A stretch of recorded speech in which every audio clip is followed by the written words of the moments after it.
faccio io ti rispondo perché non ho voglia di pensare a mille problemi. Se mi chiedi perché lo faccio io ti rispondo perché non ho voglia di pensare a mille problemi.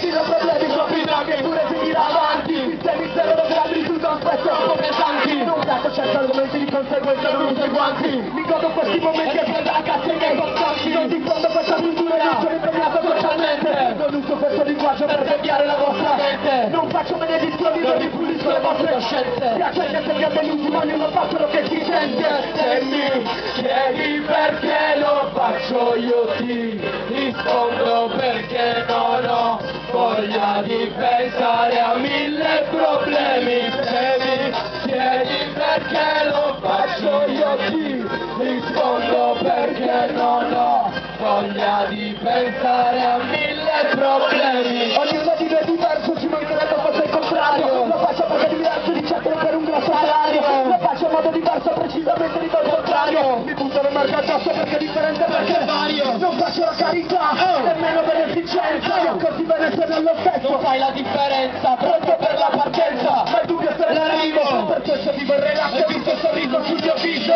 Se mi chiedi perché lo faccio io ti rispondo perché non ho voglia di pensare a mille problemi. Se mi chiedi perché lo faccio io ti rispondo perché non ho voglia di pensare a mille problemi. Parlo di quello Perché lo faccio? non mi conosco, Ma te cosa faccio? Non ascoltarmi, Se non ti piaccio? io sono un trucco, sei tu il pagliaccio? non consigliere ma non ne chiedo. Se per qualcosa di certo non prego, sono così e nulla rinego. Se tu non mi cambia, così mi spiego. bastardo come? Qual è la tradizione? Bastardo come? La mia generazione. Non cerco casino, non faccio la rivoluzione. Adesso temi quali sono Le storie di riproduzione. Se mi chiedi perché lo faccio io ti rispondo perché non ho voglia di pensare a mille problemi. Se mi chiedi perché lo faccio io ti